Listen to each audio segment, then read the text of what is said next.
Welcome to another edition of my Good News from Around the World series. This is where I share some of the inspiring, encouraging breakthroughs from all around the world in different sectors.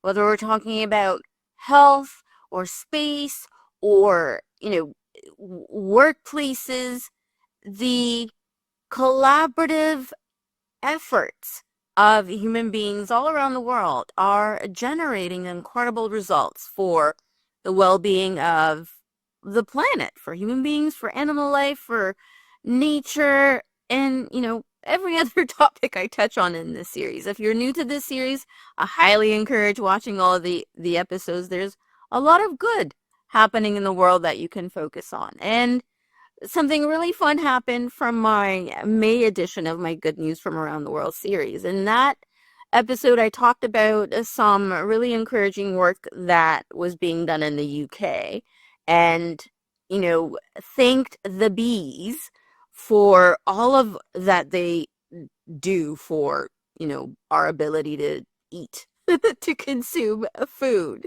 And a day after I posted that episode, the National Geographic made this post, telling their followers to thank the bees. And it was one of those synchronistic feedbacks from the universe that told me, there really is power in focusing on the good and acknowledging, noticing, appreciating, and talking about all the good that is happening in the world. So I'm excited to bring you another episode of Good News from Around the World. Here we go.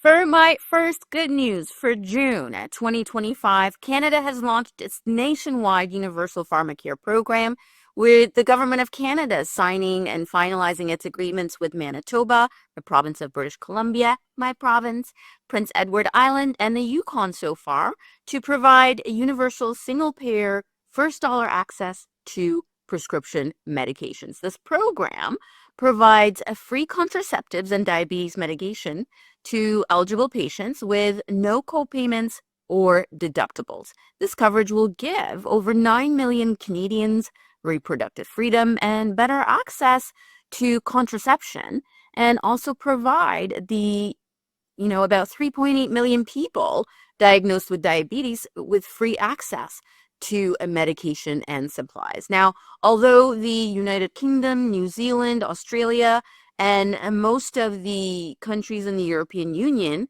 provide different types of pharmaceutical programs, they are usually subsidized. So Canada is actually the first country to eliminate all out-of-pocket costs for covered medication. Now, why is this good news? This is a great demonstration of a healthcare accessibility breakthrough. Universal Pharmacare will provide millions of Canadians with free access to essential medications, removing any kind of financial barriers to getting the treatment and support that individuals in the country need. The pharmaceutical program brings economic relief to individuals who need it. The cost of medication, for instance, the cost of diabetes medication and the supplies that are needed can be high.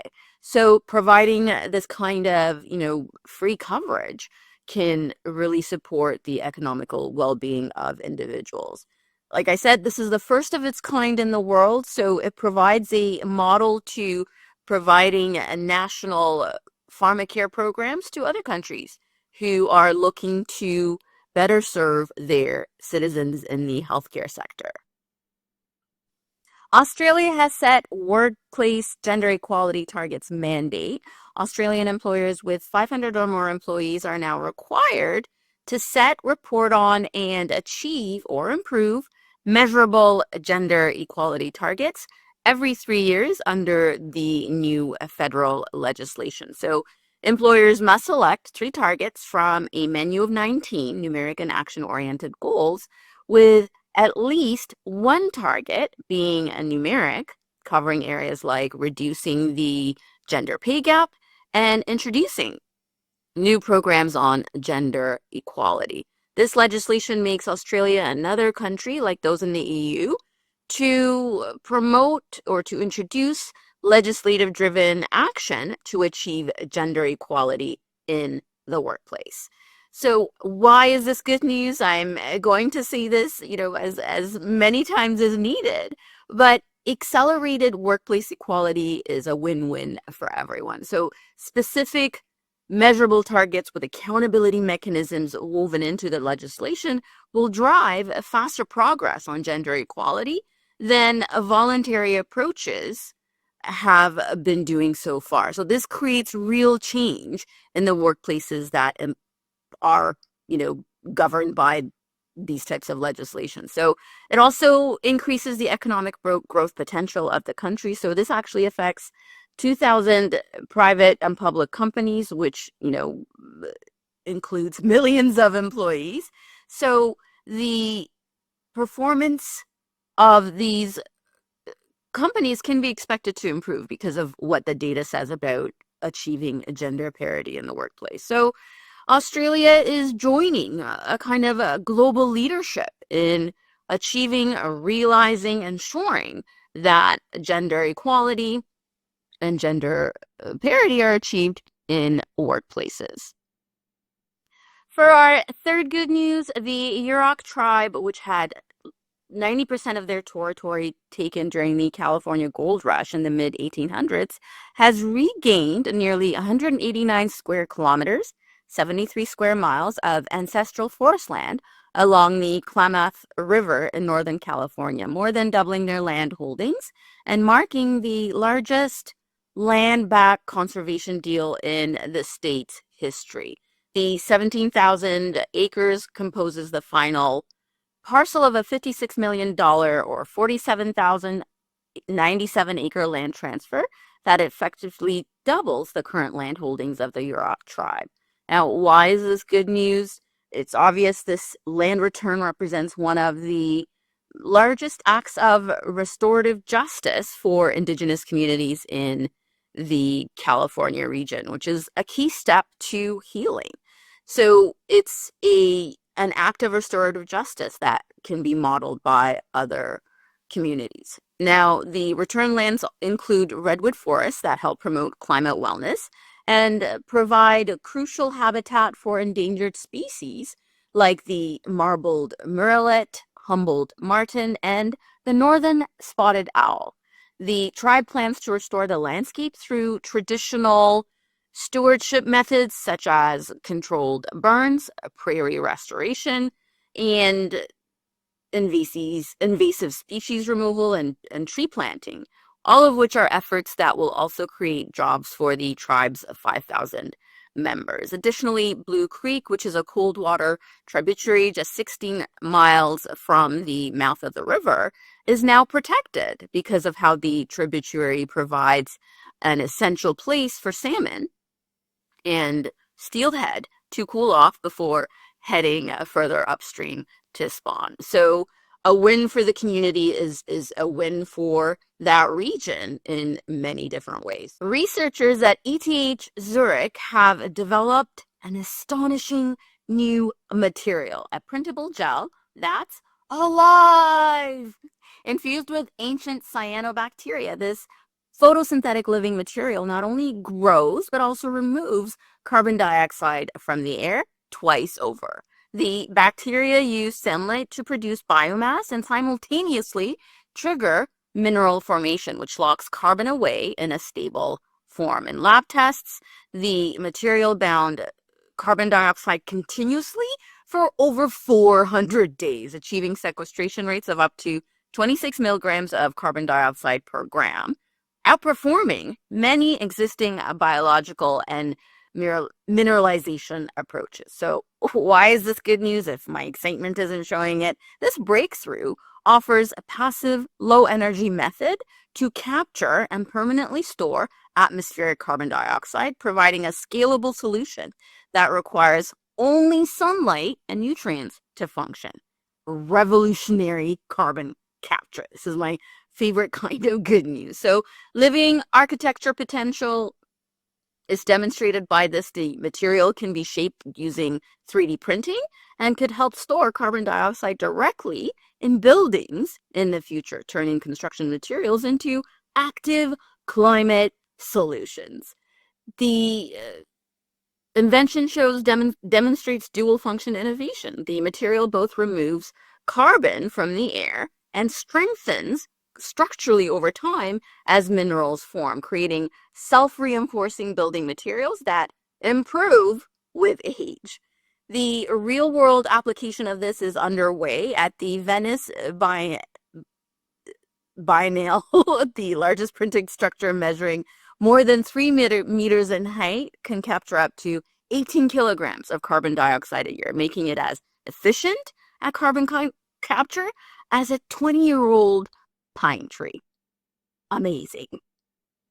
And my next good news from around the world, Colorado Parks and Wildlife confirmed 3 new wolf families, the One-Ear, King Mountain, and Three Creeks packs, joining the already established Copper Creek pack, which also welcomed new pups. 3 new breeding pairs means the addition of 3 officially designated wolf packs: the One-Ear pack in Jackson County, the King Mountain pack in Routt County, and the Three Creeks pack in Rio Blanco County. Colorado Parks and Wildlife officials have been monitoring the 4 wolf dens with trail cameras capturing photos and video of some of the pups. So why is this good news? There's several reasons. The first is that this is an ecosystem restoration milestone.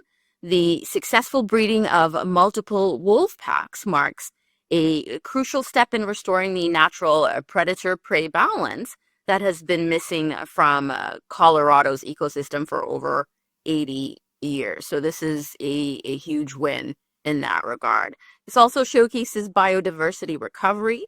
Wolf reintroduction help control ungulate populations, allowing vegetation to recover and supporting the entire food web from small mammals to bird species that depend on a healthy forest ecosystem. So their introduction into that region really helps all of the other animals that rely on the ecosystem for their survival. So this also validates the scientific success of breeding programs.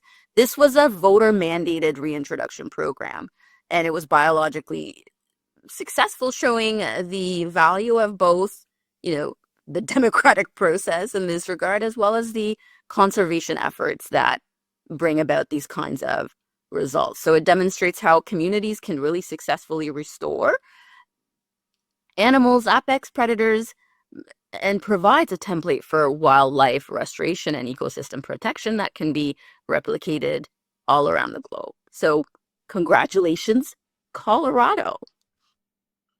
In my next good news story, Nestle reached its 20% goal of sourcing key ingredients regeneratively by 2025, achieving this milestone 1 year ahead of schedule as part of their broader climate change initiatives. Nestle's Nescafe brand, for example, has surpassed its 2025 goal of sourcing 20% of its coffee from farms implementing regenerative agricultural practices, reaching 32% as of June 2025. So this represents a growing recognition among major food and beverage companies that regenerative practices are crucial for long-term health and resilience across the sector.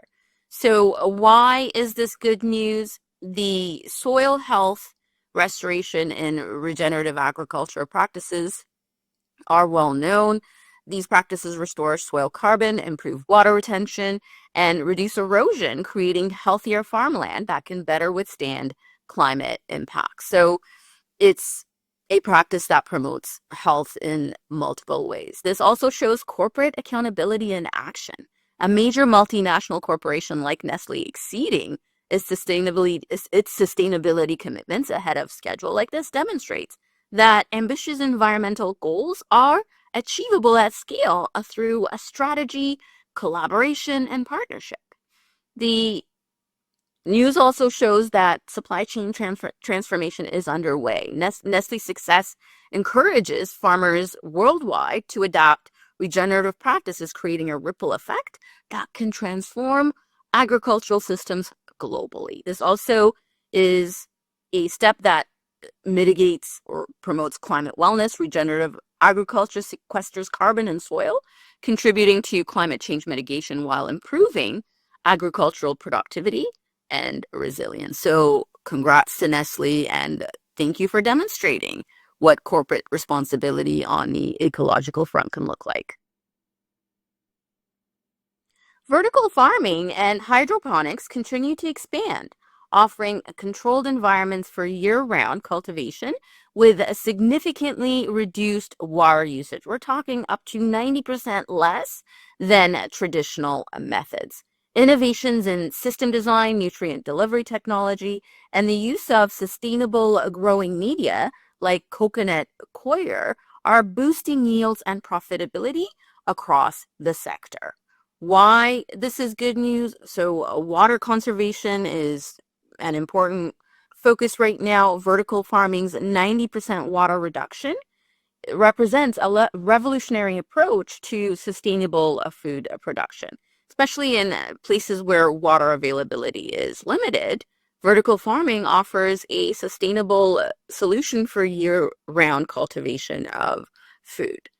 The vertical farming and hydroponics show climate resilient agriculture, the controlled environment, protect crops from extreme weather, droughts, and climate variability, ensuring consistent food production regardless of external conditions. Vertical farming also offers urban food security. So vertical farms can be located near population centers, reducing transportation costs and emissions, while providing fresh produce, which we know is vital for health, to urban communities. So it also provides a year-round productivity. So unlike traditional farming, vertical systems enable continuous harvesting cycles, significantly increasing food production per square foot while using fewer resources. So this is a great alternative solution for a lot of different contexts in our growing global landscape.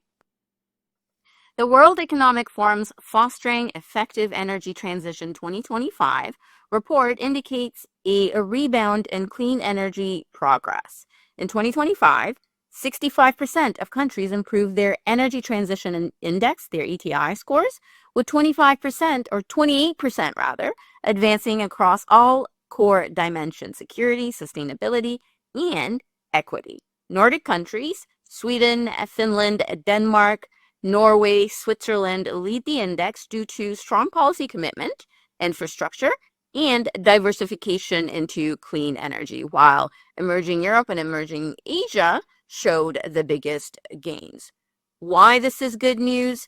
The rebound in the global momentum after years of slow progress, the average global ETI score increasing by 1.1% in 2025 is more than double the rate of the past 3 years. So it's rebounding, and it also can be seen to be accelerating. This rebound demonstrates that the energy transition is gaining traction across the world, not just in a few key nations. This is a crucial sign of renewed commitment and is what makes the report so encouraging. The report highlights economic competitiveness. The top-ranked countries like Sweden, Finland, and Denmark consistently show that a strong policy framework for clean energy can lead to robust infrastructure, diversified energy systems, and economic competitiveness. The investment in clean energy is actually a boost to the economy.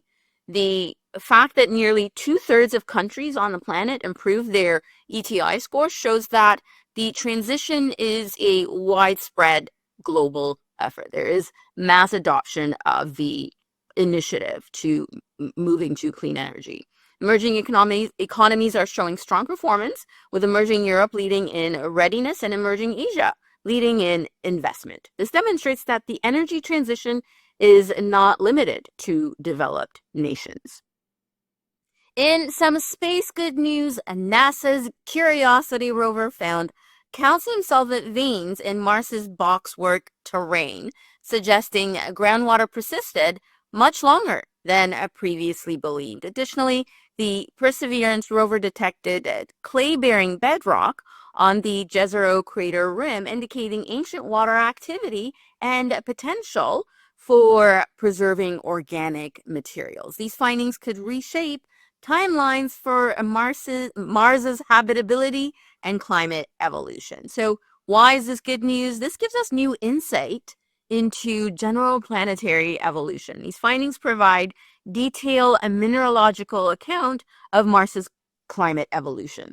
Understanding the specific conditions of ancient Mars can tell scientists what could lead to atmospheric loss and transform what was potentially a wet, habitable world into a cold, dry one. This knowledge can help better understand the evolution of other planets, including those exoplanets we observe or discover orbiting distant stars. This also gives us a glimpse into the Martian subsurface. The discovery of a mineral vein suggests that water flowed not just on the surface on Mars, but through cracks and fractures in the Martian crust. This is a significant finding because it indicates that the potential for a subsurface biosphere. When surface water on Mars dried up, life could have retreated underground, protected by layers of rock. This kind of information opens up new search areas for space exploration where scientists move beyond looking for signs of life just on the surface of a planet, but also begin to look and search deeper within the planet's interior for signs of life. This discovery is also a confirmation of the landing site hypothesis that scientists first made before these missions. These findings validate the scientific rationale behind choosing these specific landing sites. For example, Perseverance landed in Jezero crater because orbital data suggested it was an ancient river delta. The detection of clay-bearing bedrock from the Perseverance rover confirms this hypothesis from the ground. So this gives tangible validation for the observations that led to choosing those specific areas. The success demonstrates that our orbital reconnaissance technology is highly effective at identifying promising target for future missions. This increases confidence in our ability to select the most scientifically valuable landing sites, which is vital for maximizing the return on investment when it comes to these types of complex missions into space exploration. In my last good news story for June 2025, the NSF do Veracruz Rubin Observatory in Chile achieved first light, releasing its initial images with the largest digital camera ever built, 3,200 megapixels, which is huge. In just 10 hours of test observations, it discovered over 2,000 new asteroids, including 7 near-Earth objects, which is a promising start for its 10-year legacy survey of space and time. Talk about high achiever. So why is this good news? This is a more efficient and accurate monitoring capabilities in display. Discovering 7 near-Earth objects in just 10 hours demonstrates the observatory's monitoring potential, which can enhance our ability to both learn about the surrounding space environment as well as protect Earth from space objects. So there's more accuracy and precision in the images that it provides. The 10-year legacy survey will actually create the most comprehensive map of the observable universe, enabling breakthrough discoveries in dark matter, dark energy, and cosmic evolution. So it's going to be a source of valuable data over the next 10 years. The world's largest digital camera actually also represents a triumph of international collaboration and engineering, which push the boundaries of what's possible in astronomical observation. If you've been tuning into this series, you're hearing me say that the power of collaboration is huge, and this is just one of the many showcases of that. So it's valuable to see what that kind of collaboration can achieve. The observatory really promises to dramatically increase our knowledge of the solar system and beyond, as it's already demonstrated in that first day of being active. So this is really encouraging for space exploration, learning about the cosmos, learning about the evolution of planets, and everything that allows us to know more about, the surrounding space environment that spans for billions and billions and billions of miles. So there you have it, another episode of my Good News from Around the World series, the June edition, highlighting just a few of the amazing things happening all across the globe in different sectors to improve planetary resilience, human experience, nature conservation, space exploration, and all the things that really make life here on our beautiful planet Earth the you know, incredible experience that it is. And as I do in each episode, here's that invitation, what's going right in your community? What went well in your immediate environment? Here's your opportunity to focus on the good. Hey, thanks for tuning into my YouTube channel. To stay notified on when new videos on manifestation, consciousness expansion, and more are available, hit that subscribe button and you'll get notified.